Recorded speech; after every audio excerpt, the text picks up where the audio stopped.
ಇದೆ ಸರ್, ಸಿದ್ಧಗಂಗಾ ಶ್ರೀಗಳಿಗೆ ಭಾರತ ರತ್ನ ಕೊಡಬೇಕಾಗಿತ್ತು ಸರ್, ಬಹುತೇಕ ಕಡೆ ಅಭಿಮಾನ ಇದೆ. ಹಿಂದಿನಿಂದ ಕೂಡ ಇದ್ರ ಬಗ್ಗೆ ಚರ್ಚೆ ನಡೀತಾ ಇದೆ.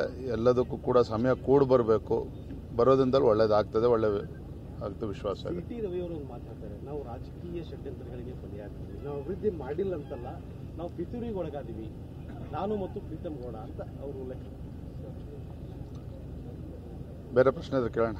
ಸರ್, ಖರ್ಗೆ ಅವರು ಬಿಜೆಪಿ ಏನಣ್ಣ, ಬಿಜೆಪಿ ಅವರು ಬರ್ತಾರೆ ಅಂತ ನಿಜಾನ ಸರ್?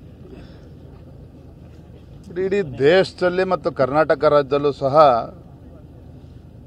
ಭಾರತೀಯ ಜನತಾ ಪಾರ್ಟಿಯ ಪರವಾದಂಥ ಒಂದು ಅಲೆ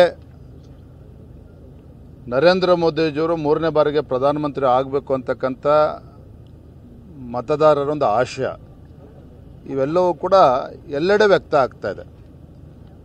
ಮೊನ್ನೆ ಪಾರ್ಲಿಮೆಂಟಲ್ಲಿ, ಲೋಕಸಭೆನಲ್ಲೂ ಕೂಡ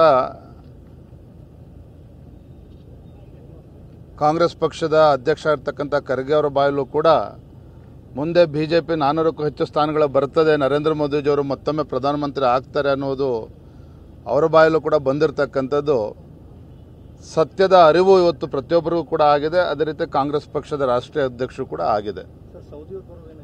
ಏನಣ್ಣ, ನೀವೇ ಹೇಳಬೇಕು, ಹೇಳಿ ಬೇರೆ ಏನಾದ್ರು. ಸರ್, ಶಾಮನೂರು ಶಿವಶಂಕರ್ ಬಿಜೆಪಿ ತರುವಂತ ಪ್ರಯತ್ನ ನಡೆದಿದೆ.